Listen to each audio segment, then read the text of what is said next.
Monday comes early. This chapter closes. A new door opens. This is the second shift.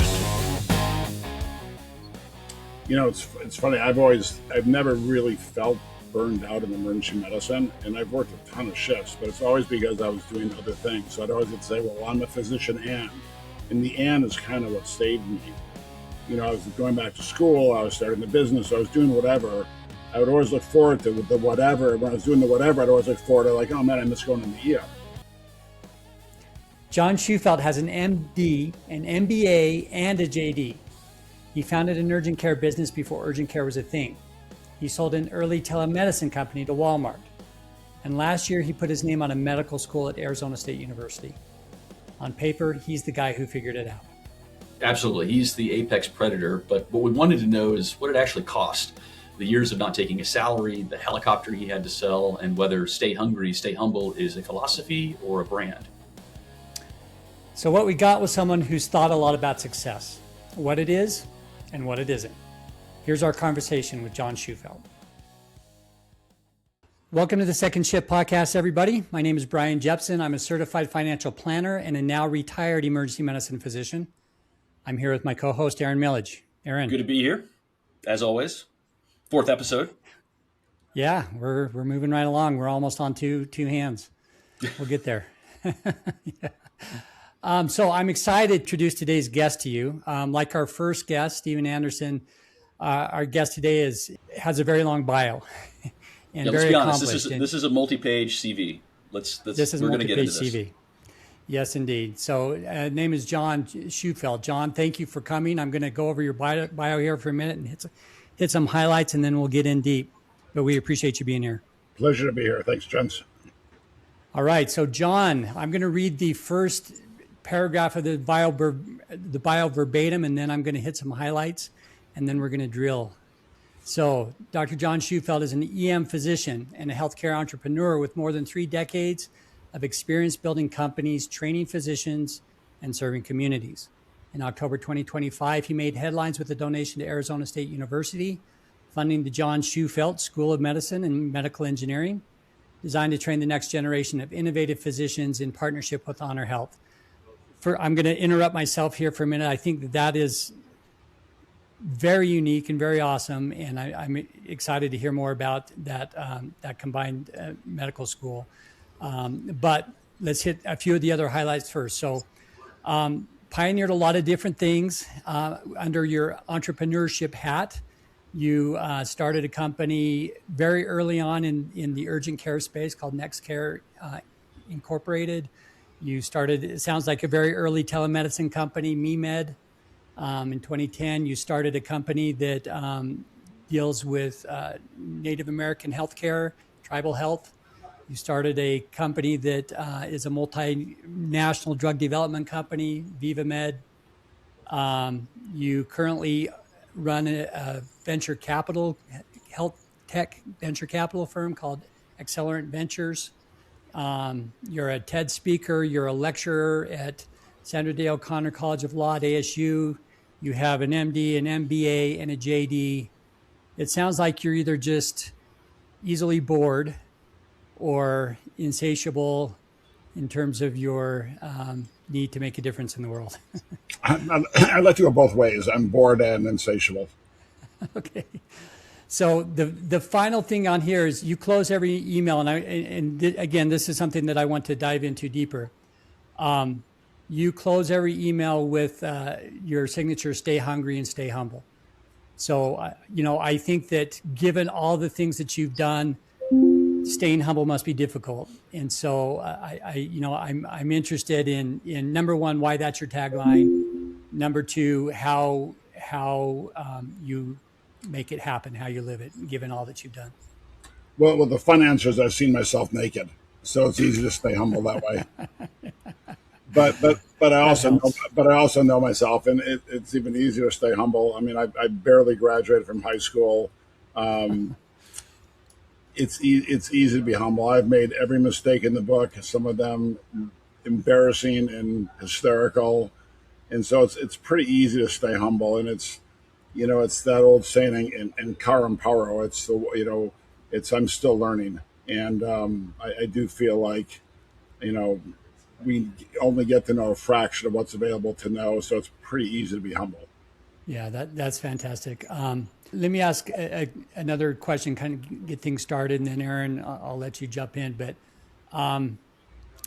tell me when in your career you made the decision that you wanted to be more than just a clinician and to start becoming an entrepreneur. Honestly, no one's ever asked me that question before, and it's a great question. And I'm embarrassed to say I don't have a solid answer other than I would see things and think, well, someone had to think of this one already. It can't be me who's come up with this. And then I would do some investigation and say, well, gosh, I don't see any other solutions. And oddly enough, in '92 and '93, urgent care was one of those things. And so there had to be one or two around, but I didn't know of them. And so when I started it, that was probably my first true entrepreneurial endeavor. But I was, an entrepreneur in my mind at 14, selling candles door to door, making and selling candles, and doing all the things that kids do to raise money. So I always had this kind of entrepreneurial bent. But in healthcare, I was always seeing a problem, looking for a solution, not finding it, and then saying, "Well, I guess it's on me," and then trying to come up with it. So NextCare, you go from one clinic to 60 locations, 100 million in revenue. What almost killed it along the way? There are so many things that almost killed NextCare along the way. Lack of funding was the big thing that almost killed NextCare along the way.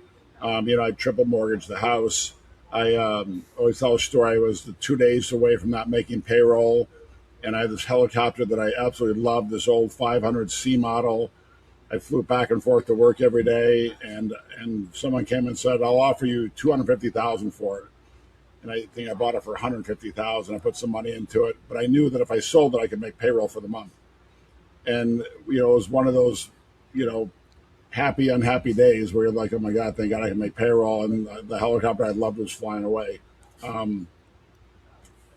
It was mostly finance that almost killed it. And back when I started, health plans didn't really have any contracts for urgent cares, and so it was a real slog. So, I've talked to various founders, just of startup companies, and it feels like that's a fairly common theme early on, right? It's a slog to just keep the doors open until you get to until you get a break. Right. When did you know that NextCare was going to succeed? What was the break? Well, the first break was we opened up across from Leisure World in Mesa, which was this large retirement center, and which no one was there in October, but they all started coming back in December. And once they came back, they started coming in the door. But every time we opened a new clinic, there would be, sometimes 6 months, sometimes never before we'd hit cash flow break even. Eventually, we got it down to about 60 days before it hit cash flow break even. And so once we got that wheel turning, we knew how to open them, how to do it inexpensively, how to pre-market. That was kind of the turning point. So what we knew when we opened one, generally speaking, about day 28, it would hit cash flow break even. But it was there was a lot of years there where, for years I didn't take a salary. I'd spend half the night talking to the ceiling fan. Some nights it would respond back to me, through sleep deprivation. But I was, typically working nights in the ER and weekends in the ER and days in the urgent care, trying to keep the doors open. So you mentioned we in there. Is that the royal we, or did you have sort of like a team around you? And the reason I ask is, Bryan and I run against, and he's a good example. You run up against doctors that do have these outside pursuits that are building businesses that have side hustles that turn into something else, and then you have physicians that they alienate or I guess they feel alienated when their colleagues are out building businesses. So did you have a kind of a core cadre that you were leaning on with NextCare? Well, next year we started with there was three of us that started.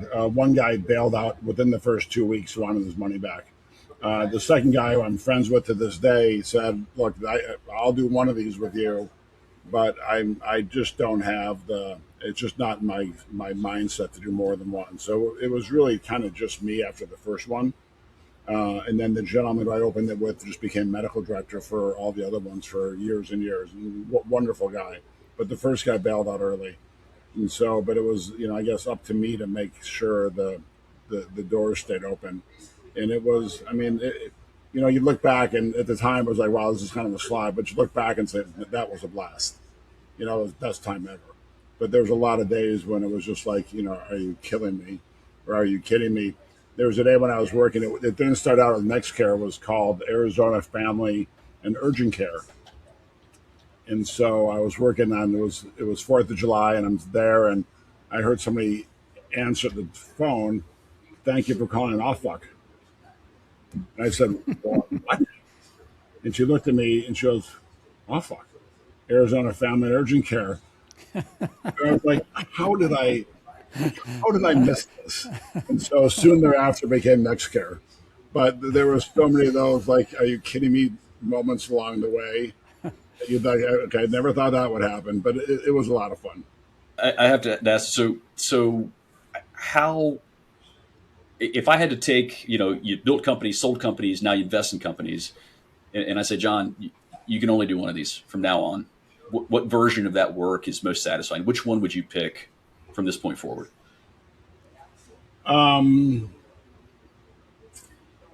I like the idea of trying to be a force multiplier and helping other physicians and entrepreneurs not make all the same mistakes I did. So I'd probably pick venture capital, but it is a lot of fun building companies. But I pick venture capital. Yeah, I was just going to say, it takes the right personality to be a founder of a company, right? And clearly, of your initial three, you were the one that had the right personality to carry it forward. I think a lot of people don't, they see the end result of a company getting bought out and, making hundreds of millions of dollars or whatever. They don't see all the risk and all the work and the sleepless nights and the selling helicopters for payroll to make it happen early on. So every founder that I've met has that personality. And here you go, you developed this big company from a great idea, which is now urgent cares are like all over the place. It was clearly an idea that took off and was the right approach to helping create a place for, emergency medicine without having to go to the emergency departments. But help me to then say, okay, you've done this, you've created this great company, it's successful. Now I'm going to start over and I want to build another one, because it looks like about every 5 years, if I'm looking at the dates on your bio correctly, you've built something new. So NextCare was 17 years actually. And then had a disagreement with the board at the end. There's a DOJ investigation, and I said, well, we're going to fight it because we did nothing wrong. And they said, no, we're going to pay them to go away. And I said, that's just not me. I mean, if I'm wrong, I'm the first one to say, guys, I screwed this up. What's it going to take to make it right? I'm happy to do it. But if I didn't screw it up, I'll go to the wall. And so they said, no, we'll pay them to go away. So I said, okay, we're going to part ways. And at that point, they had control by about a percentage or two. And so about 2 weeks later, I started MeMD, which was an early telehealth. And again, people said, you can't do this. It's crazy. No one will see providers virtually. And I started out doing it for behavioral health, which went absolutely nowhere. And then kind of pivoted to urgent care, which again was about a 7-year slog. And then started picking up some steam, and then COVID hit and obviously it took off. Yeah, that was the one business that COVID was really useful for. Yeah, pretty much it killed a lot of other stuff, but it definitely telemedicine definitely propelled it. So you sold to Walmart 2021. What was that day like? Champagne? Something more complicated? So it's kind of funny. We ended up taking money in for NextCare, $50 million on the Friday before the Sunday night, Monday morning when Lehman Brothers failed in 2008. I mean, literally skin of our teeth. Sold to Walmart, and within about 2 weeks, the whole telemedicine market totally evaporated because of some decisions some of the larger players made.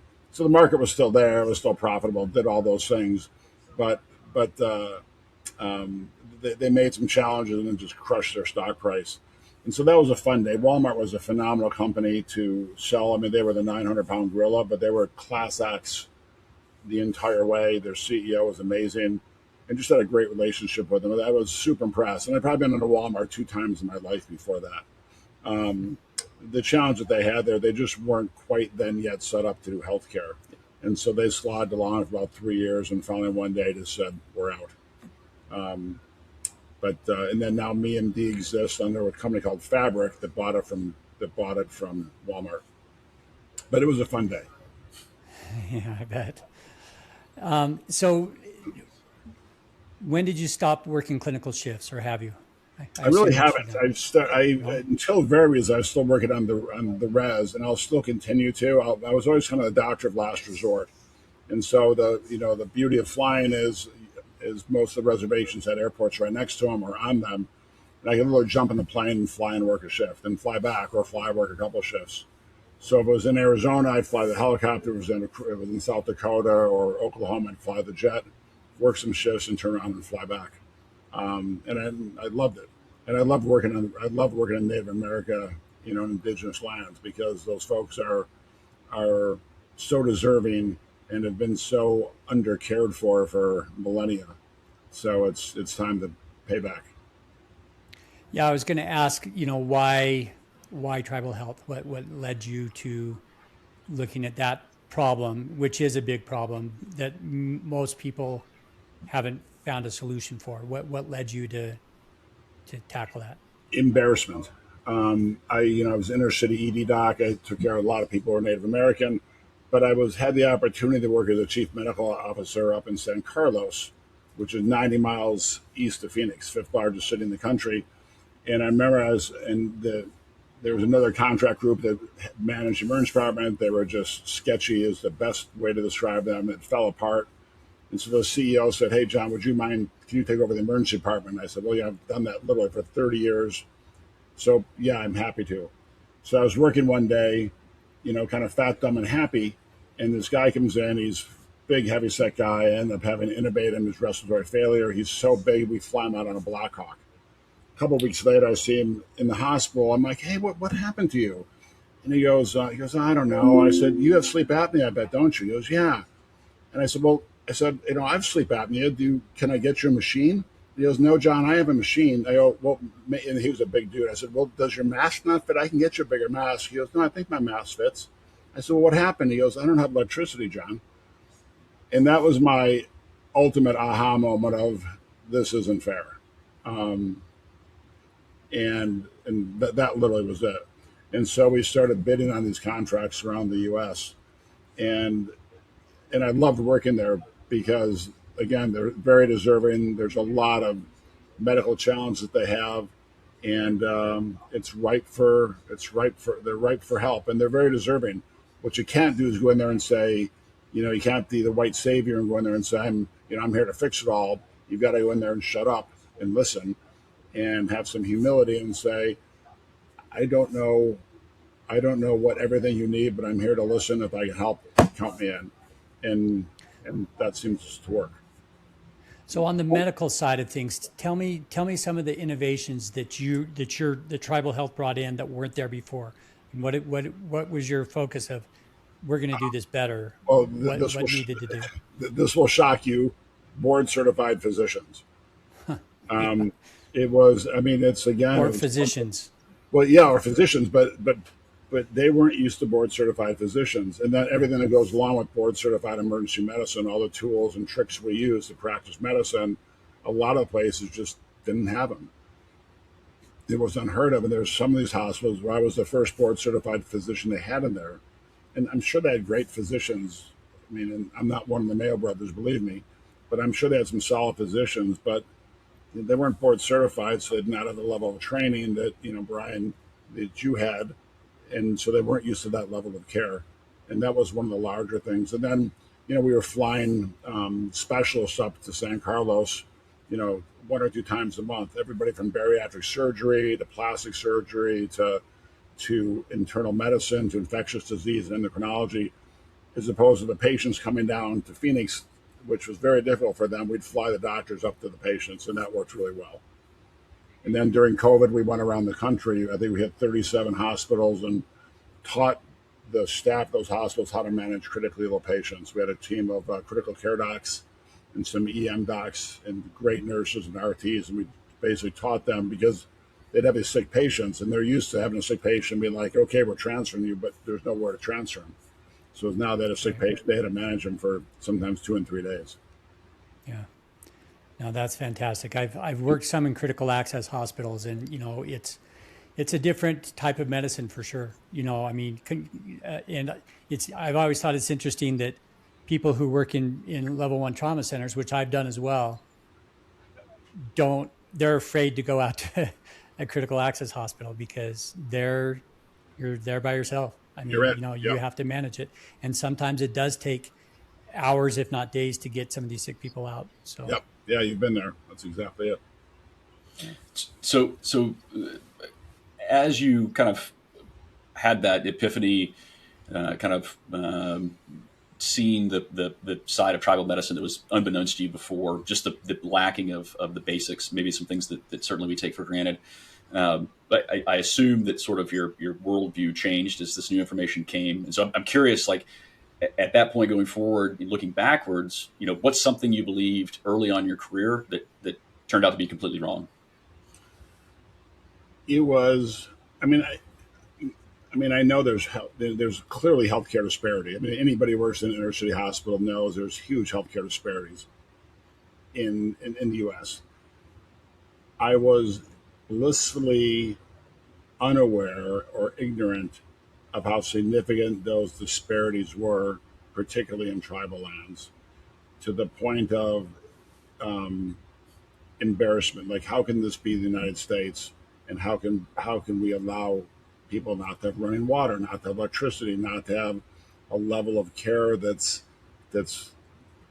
below a third world country? It was egregious to me, and that was it.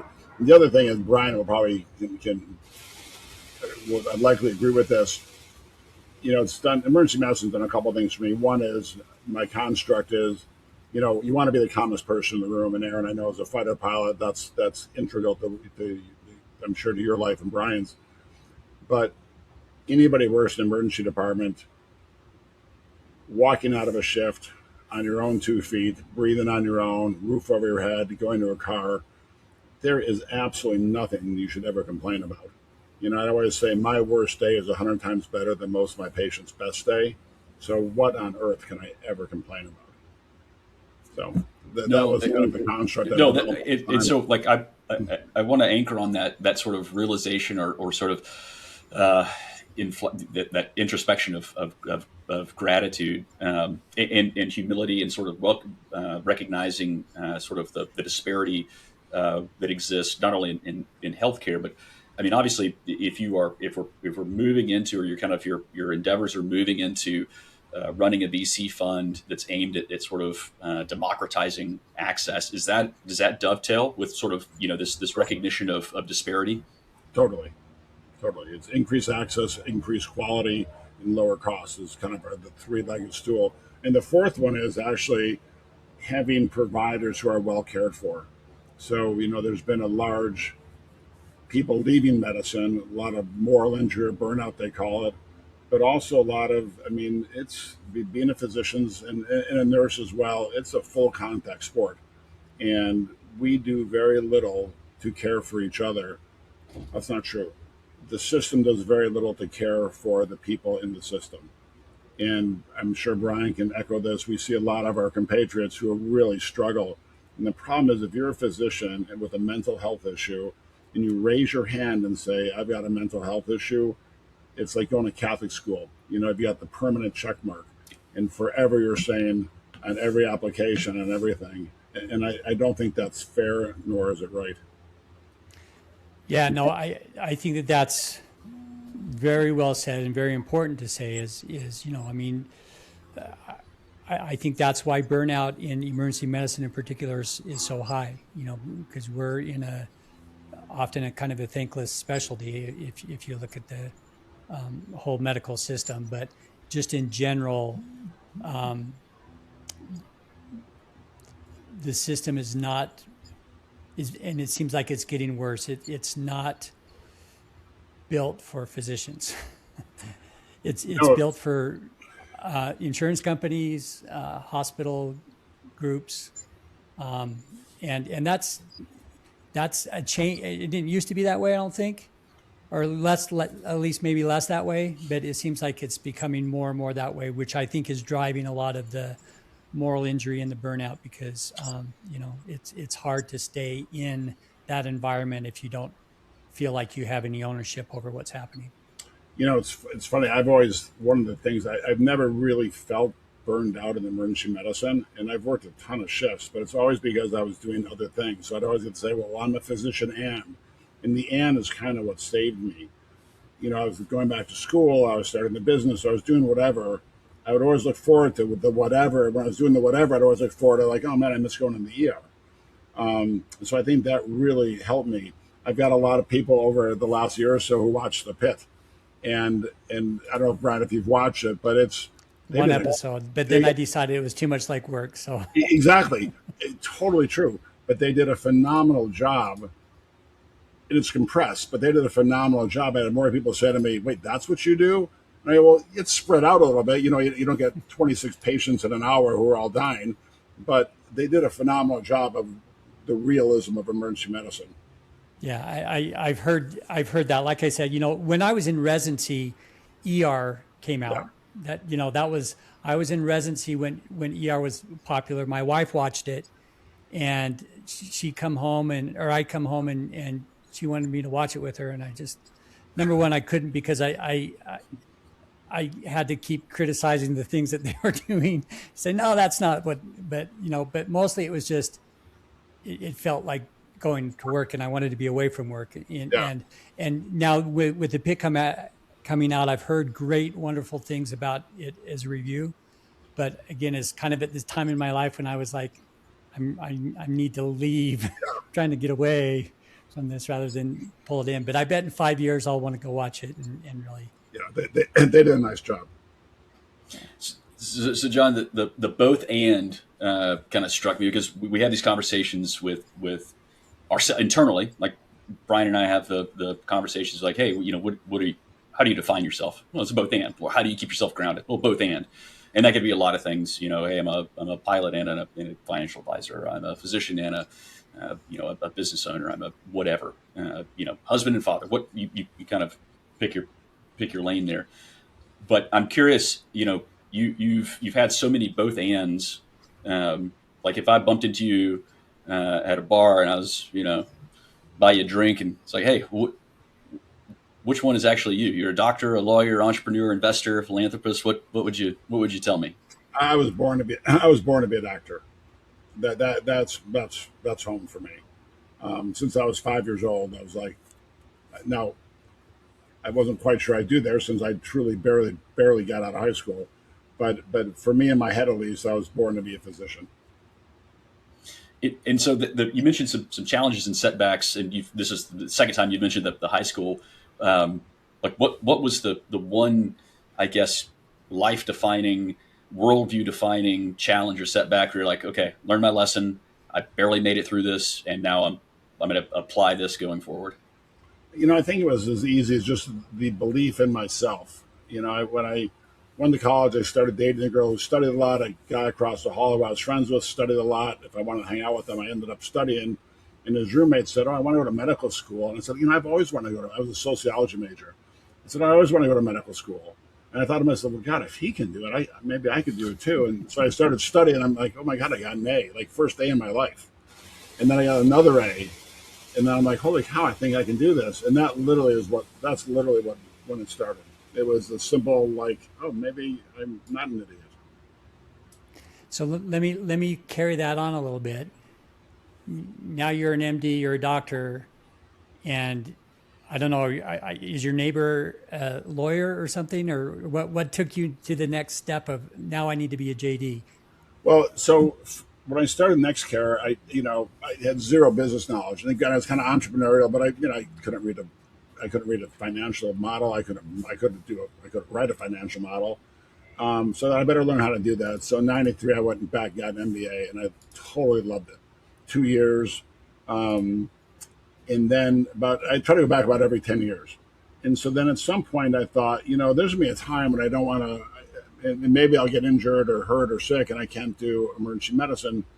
But what do I want to do? Well, I'd love to defend physicians in front of the medical board because I think they kind of a bum rap a lot. And so, and clearly some of our compadres deserve it. They deserve to get a little slap down, but not all of them. And so I thought, well, who better to defend physicians than a physician? So I went back to law school. I did it in 2.5 years. I did like super full time, still worked in the ER and stuff. And I started defending physicians in front of the medical board and have hysterical stories. But I didn't really love it because it was kind of a kangaroo court. And if the guy before your guy pissed them off, the brunt of it fell on your guy. And so I did not love it. So I would go back and teach. I look at a lot of contracts and stuff and still write, but I haven't gone in front of the medical board, knock on wood, in quite a while. No, I love that progression because, I identify with that too, because even though I'm no longer a practicing clinical physician, as a financial advisor, most of my clients are physicians, right? So it's still that connection to medicine, I don't think ever goes away. Right. Yeah, we want to take care of our own. Yeah. So in that vein, when a young or even a later career physician wants to be an entrepreneur, comes to you or you have the opportunity to sort of speak some wisdom in that situation, what do you tell them, and what are common mistakes that you see them making that you made that you steer them away from? So, I guess with my venture capital hat on, it's, look for a problem that's tough to solve, expensive to solve, repetitive, and see if anybody else has solved it. And if no one else has solved it, say, okay, why? Look at that, and then say, do you have a solution that makes it solvable? And if you do, what sort of moat can you build around it? And meaning, is there an IP moat around, is a first mover advantage, whatever the moat is? And then look for a way, can it scale after you develop your MVP, whatever your MVP is? So I try to walk people through this whole construct. And then the other part is just kind of the personal side of it, which is, look, being an entrepreneur is the best thing in the world, but I will tell you, there is zero work-life balance. You guys know this. There's zero work-life balance of being an entrepreneur. Are you ready for that? And are you ready for all the strains, both the personal and professional strains that come along with it? And if you are, and you meet those other criteria, go for it. And let me fund you. And so I love funding physicians who solve, and other healthcare people who solve these problems, because in my mind, who better than those inside to fix it? And if you don't want to do it, that's okay, but then maybe you should invest, and then so others can do it, and you can be part of it. So that was the genesis of the venture capital. Honestly, it was be a fixer or a founder. In the work-life balance, I mean, that lands again for a lot of the folks that we work with, a lot of the folks we speak to. It's a surprise, right? Everybody thinks like, oh, well, I'm going to have a normal life, and I'm going to launch this product or this service, and I'm going to go enjoy the beer in the hammock at 2 p.m. That's not the case. And so my question is, for you, what did that work-life balance look like, and what does a day off look like for you? Do you have day offs? So I don't really take many day offs, but that's something I work a lot, and I don't really consider much of what I do work. I mean, there are times when, we're like, are you effing kidding me? But for most times, I really love what I do. So it never feels like, if you ask me, I've got great work-life balance. But if you ask people around me, I'm sure they'll say, like, John has no balance. He's all work. But I get to fly, I work out, I get the fun, I have a winery, I get to taste wine, I get to do all the stuff I totally love doing. So that to me is pretty good balance. But my balance is probably a little skewed compared to what the normal, like, oh, I spend half of my time at home and half at work. So I think it's what you make out of it as a short Yeah, answer. no, I think that's an incredible perspective. Is that it's just so unique to the individual, and there's you can just sort of paint it as a broad brush of like you have to have balance. You have to find the pieces that make you whole, that are going to energize you and motivate you and not destroy other things you've built around you. Totally. But it may not look like a classically defined work-life balance. Yeah, it doesn't have to be time equivalent, right? To be balanced. That's what I'm saying. Yep, Yeah. that's the answer. Yeah. So I want to have some time to hear more about the medical school. I mean, when I first read about it or saw an announcement about it, I thought, what an amazing idea, to couple, because you're basically creating the physician entrepreneurs of the future, right? And giving them the education, the background to create bioengineered products. It sounds like, is that kind of, why don't you tell us more about it? Yeah, and just to be clear, it was not my idea. I had That's gone all right. out. If your name's on it, so you get credit. No. So I went out to dinner the night before with people from ASU Health, and we're talking about different things. And I said, when are we going to start a medical school? I mean, come on. And they all kind of looked sheepishly down at the table. And I remember thinking, well, that was kind of an odd response. And the next day, President Crow says, oh, ASU's in a medical school. So I called the wife and said, look, I want to be involved. I don't care if I'm sweeping the floor, but I want to be involved. I got another good 30 years left in me. I can sweep like hell. And so as I got more involved, I went around and interviewed everybody. That's a bad way to say it. I went around and met with everybody. And I went back to President Crow's office, and I said, the one thing they all have in common is they'd work here for free. I mean, that's how enthusiastic people were. It was pretty cool. And so this medical school engineer, kind of this physician engineers, there's two other schools in the country that do this, but it's like medical courses, engineering courses. ASU is very combined. They'll be intertwined. The dean of the medical school I call her a functional psychiatrist. She's a total rock star. Her CV is 130 pages long, single spaced. I mean, super She's cool. our next guest. We'll see. No, all kidding aside, she's amazing. And the head of ASU Health, Shireen, same way. I mean, total mover and shakers. And so the sort of physicians that they'll be creating are these physicians who think they'll be good enough to think individually on the patient in front of them, but also good enough to think systemically on how to improve a system. I've been interviewing some of the students. I've looked at a lot of applications, and I always laugh thinking, okay, here's a medical school I could never have gotten into, because the kids that I'm interviewing are like, holy crap. I mean, some of them are just off the charts smart, and they've done all sorts of crazy things.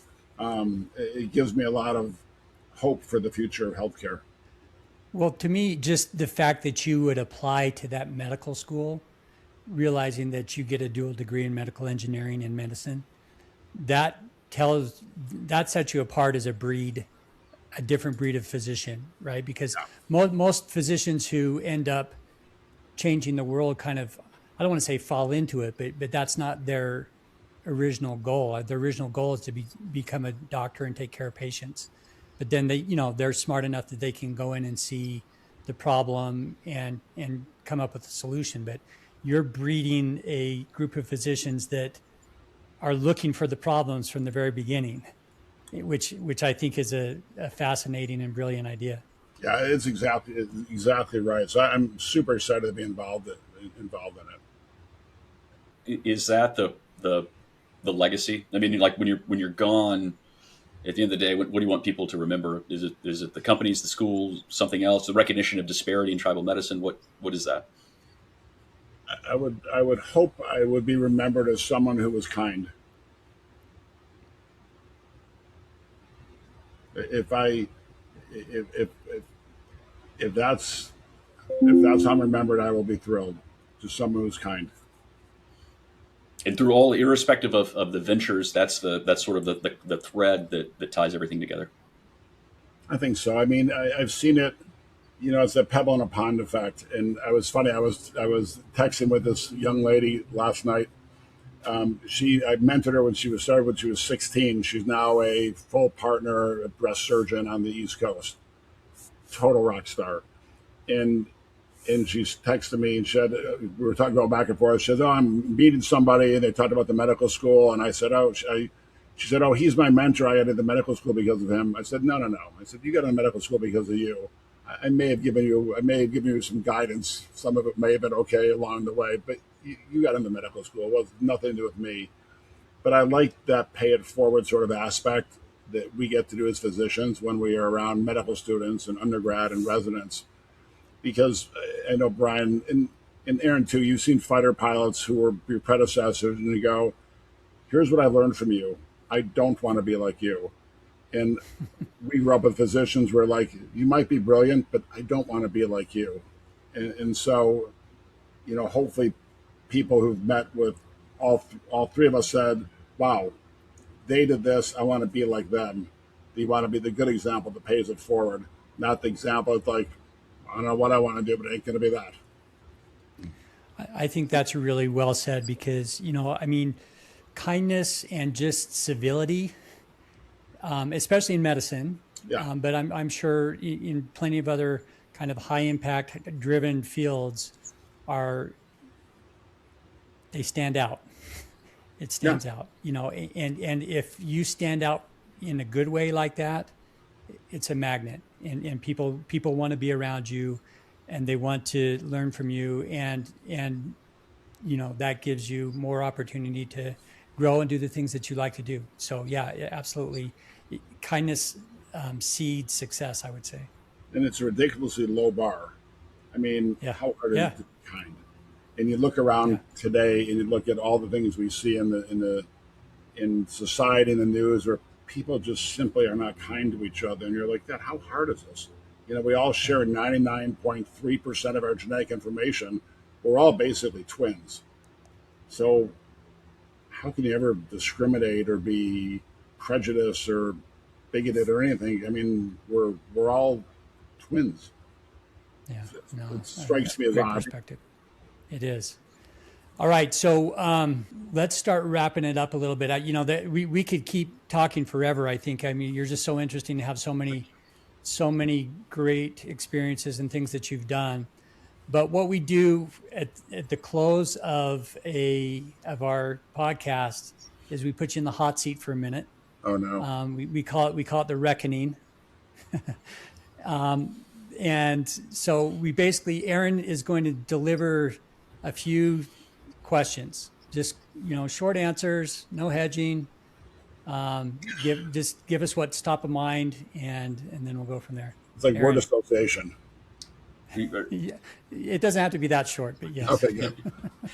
Okay, this is softball. Okay, so we're just going to start easy. We'll get you into the reckoning real smooth. What's the thing you still want to do that you haven't done? Skydive. Oh, okay, good, okay. It's interesting as a helicopter pilot and a or a pilot in general. You haven't never. done that yet. I never want to leave a perfectly good airplane, but okay, I respect that answer. Exactly. Okay, I need you to finish the sentence. I wish I had spent less time on blank and more time on blank. I wish I'd spent less time on worrying and more time on proactive problem solving. Okay. What's the one thing you got wrong about success?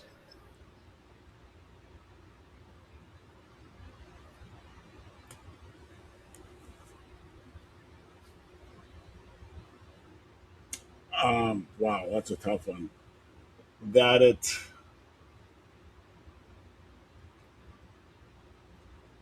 one thing not wrong about success is you have to be special to achieve it. And I can say, let me rephrase that. I never thought you had to be special to be successful. I think you just have to be like a dog with a bone. You just have to be resilient. So I'm trying to think of the double negative there. So I probably bombed that answer. What's the one question you hoped we wouldn't ask? The one question I hoped you wouldn't ask. If I worked out this morning. Okay. We'll That's leave it at obvious. that. We're not gonna ask. Okay. Okay. Well, you survived the reckoning. Thank you, sir. Yeah. So, John, thank you again for being a guest and for all the, just Pleasure. again, I think we could tap into you multiple times if you're willing and just dive further into your experience. Our purpose of this podcast is to how do you maintain identity through your transitions, and you've been through many transitions. Let me ask this final question: do you think you'll ever retire? No, I can't imagine. I can't. So, I saw this quote a long time ago. It's on your deathbed, you'll meet the person you could have become. And there's a patient story I tell about this, about seeing a guy on his deathbed with this look on his face. And I felt so bad for him because I knew he was meeting the person he could have become at that moment. And so I can't imagine. I mean, I can imagine taking more time off because I don't take much time off, but I can't imagine ever not stopping. But I would leave people with this, and I'm completely sincere. If I can do it, anybody can. You just have to be too dumb to quit. And that was always me. It's like I'm just too dumb to quit. So most things you can grind your way through, and people are always that one step away from success, and many people quit right before that step. Don't quit. Yeah, I think that's great final words. That's wonderful advice. Sometimes it takes a little bit of luck to make things happen, and but a lot of work goes into being in the position to receive that luck, if that's the right way to say it, right? Totally. So there are breaks that happen in life, but it takes a lot of effort to make those happen. And so I think you're a great example of that. You've clearly done a lot of work throughout your life and continue to do that. You've been able to solve a lot of problems and to carry out that theme of being kind throughout, I think is a great legacy. So Thank you. thanks again. Okay. So here we are. John is the guy who's done more in one singular career, than most people do in 5. So the question is, what landed with you? What's real? What did we miss? And if we could do it over again, what would we do? I mean, I think John has an amazing, incredible, interesting story, right? I mean, it's well beyond what most of us will ever try, even attempt to bite off. And there's a lot in there. There's a lot in there. It's hard to even pick out the most important things because there's so many. But one thing that definitely stood out to me as a emergency medicine physician is the story that he told about kind of what led him to really take tribal health to the next level, and that's was the guy who was basically on death's bed because of respiratory problems, and he asked him about what led him there, and don't you have a CPAP machine, or what are some of the things that you're doing? And he revealed that yes, he has a CPAP machine, but it doesn't do him any good because he doesn't have any electricity. And that hit home to me because I think there's lots of times in the emergency department that I would prescribe medication to somebody knowing full well that they probably weren't going to go fill it. And and part of me feels like, well, I've done what I can. This is the rest is up to them. But the reality is that John saw the systemic problem in that and did yeoman's work to change the system. And that's a whole different level of caring as a physician, I would say. Yeah, no, that landed with me because it's it's not necessarily congruent, right? Like here's a guy that's founded, sold companies, exited, built new things, sold those things, and kind of has obtained this 1% level, and he is moved by this singular experience to notice the disparity in kind of medical outcomes in tribal health. And so he does something about it. And so it kind of takes that, what he talked about when he talks to young investors of, hey, find a problem that no one's else solved. You have a solution for it. Find your moat. I mean, he saw that. It just, it wasn't in, biotechnology or whatever. It was simple access to healthcare. He saw the what was not being provided through the marketplace and created that solution. And not just healthcare, electricity. Right. Yeah. Things that we take for granted. Even the more basic level of need that, like you just said, we take it for granted. Yeah. And, they can't even access healthcare. It's even getting them to the point where they can do something about the healthcare that they've received. Yeah. And that's a whole nother level. And I think that sort of it. He mentioned that line of too dumb to quit, right? Which sort of sticks from a grit perspective. Right. But it's, if anything, I mean, he mentioned the story about barely making it through high school and changing his major in college and figuring out how to study and stuff. But it's clear that John, I don't know that I would put my money on that being the singular source of his success. I think that, and especially the way that he talked highly about the medical students, their brilliance, their sort of, kind of approaching problems in novel ways, how he looks at investments and potential founders.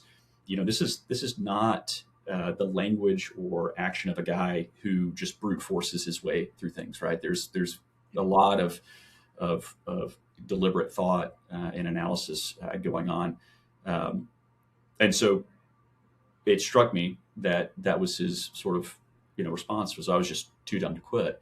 That's not something that you normally kind of capture from a person who has gone through successful founding and exiting of businesses. Granted, grit is an important component, but usually somebody says, well, I had this particular mentor, or I learned this, or I had the skill set that I leveraged, and so that was a kind of an interesting.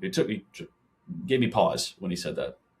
Yeah, well, and the same for me is kind of his closing, maybe not argument but statement was, when we asked him, what would you like to be remembered by the most?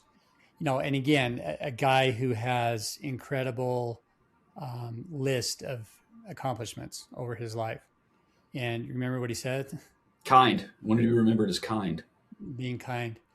And to me, I think that impacted me a lot. I've never been in the military, and I'd be interested to hear your take on that, because I assume that there's some reinforcement for being perceived as the tough guy,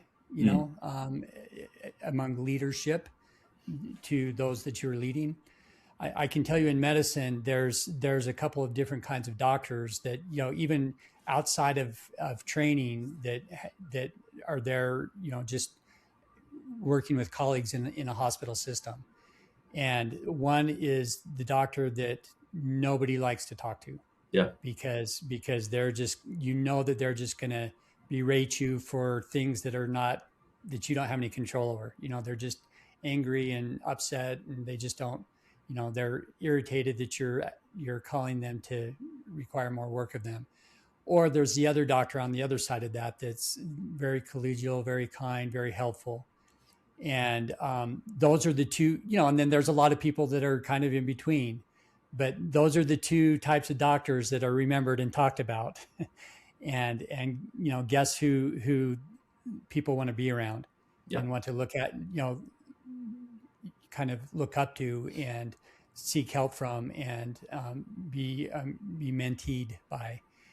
It's the people who are kind and helpful, and that's meaningful. And it's like he said, it's a pretty low bar. Tell me what your military experience is like. Well, yeah, I mean, you have the two extremes, right? You have like the silverback gorilla who, he's untouchable, right? Like, he's great at what he does, but man, it's a test of your patience and ego to learn from him, right? on the other side, there's sort of like, what we always called was the Santa Claus, right? Like the nice guy who you, like if you were a struggling student, you were like, man, I hope I get Santa Claus, because you know that you were going to pass the ride and things were going to go okay. I think that to your point, that the bulk of the distribution is just somewhere in the middle, but the days define the person. Some days they're Santa Claus and some days they're not. Yeah. And I think that the consistency is what is sort of the other variable in there. Yeah, it's a low bar of kindness and human decency and kind of paying it forward, but also just being consistent day after day. And so, in John's case, it's kind of begs the question of is it kindness? Is it, relentlessness? Are those two compatible? Is it relentless kindness? Because this is the guy who there is no second shift, right? Let's just say what it is. Like he is second shifted multiple times, but staying anchored to emergency medicine. And I think that, I wish we had gotten the chance to peel that back a little bit and talk about, John, like, yeah, some things you do are kind, but, you are relentless and, aggressively pursuing these outcomes. Are those mutually exclusive? How do you reconcile those? Because it's hard to find, again, military experience or otherwise, someone who is truly day after day selfless. Like you are doing acts of kindness minute after minute, day after day, and that is your defining characteristic. Like that is truly kind of the unicorn of character traits, right? Well, I mean, yes, I definitely see that. I think it's the question is, where's ambition fit within the kindness model, and I don't think it needs to be mutually exclusive personally. I mean, I think you can be relentless and ambitious without putting other people down along the way, right? Lifting other people up, and honestly, I think that helps you achieve your goals more. You're more likely to achieve them because other people, again, people that can help you want to be around you, and you become a team leader instead of just kind of the relentless person who's just trying to do it on their own. Right. And so I mean, but that is a good question, and something that we really didn't dive into much with him is, yeah, he has a humongous list of accomplishments, but at what cost? Right. At what personal cost? I mean, we talked a little bit about some of the financial costs and the time costs and things that it required of him. What about the personal costs? And because it would be a rare individual who can do what he did without leaving some relationships in the wake of that. Yeah, absolutely. And I think that it's when we look at kind of the so what's, the actionable takeaways, like I mentioned, that the second shift is sort of like a perpetual thing for him, right? He always kind of held on to that identity and execution of as emergency medicine, but then dovetailed these other endeavors alongside. And I think that's, he put it that the and is what saved him, right? A physician and something else. And so when you get burned out or disillusioned with medicine, he had this other thing to fall back on. And when that burned him out or got disillusioned with that, he kind of went back to medicine.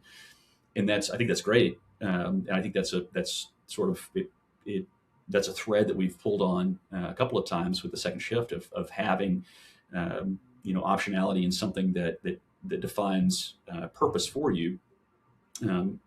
But there's a trade space, and you kind of hit it of you're spending relational capital doing the and, right? Because there's only so much time and sort of relational coins you can shuffle around, and so what's the true cost? And I think this is something that you and I have talked about.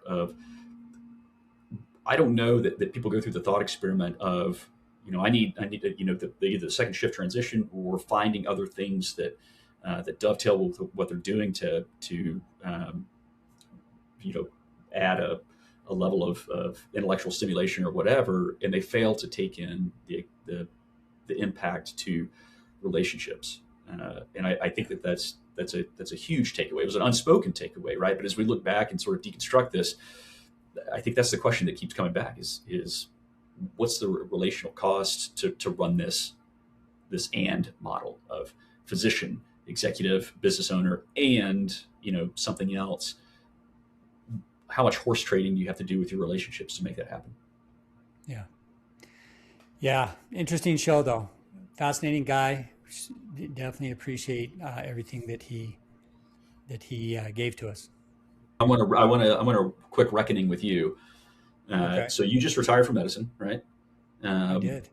And here is John, never retiring from medicine as stated or as such. Right. Does that appeal to you, or concern you, or how do you view that, having recently retired?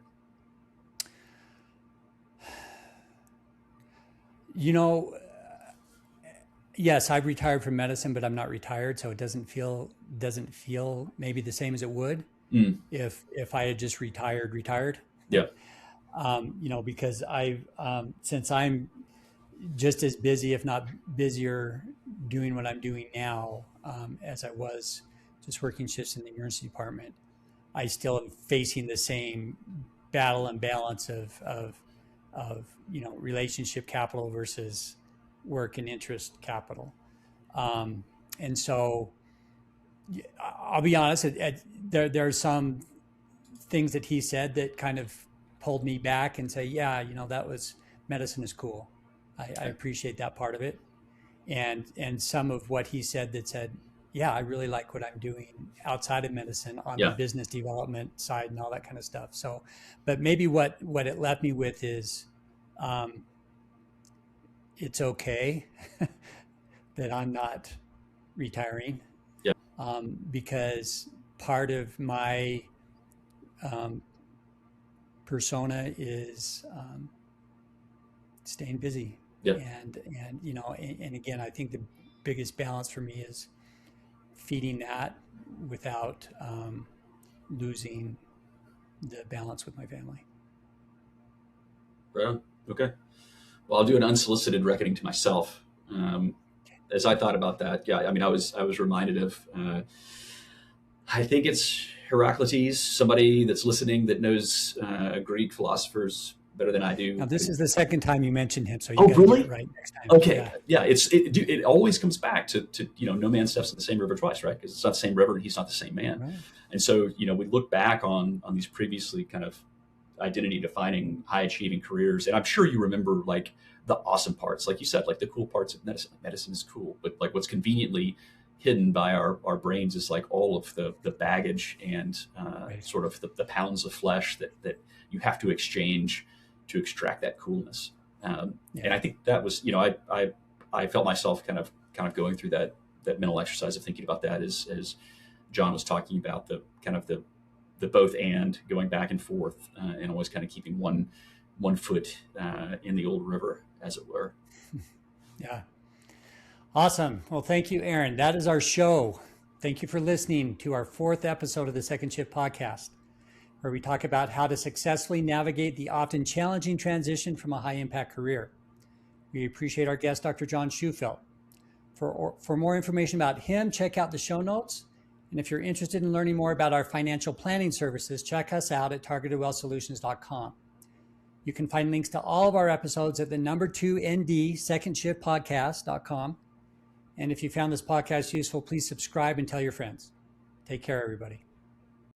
The work you did mattered, and you're not done. Welcome to What's Next.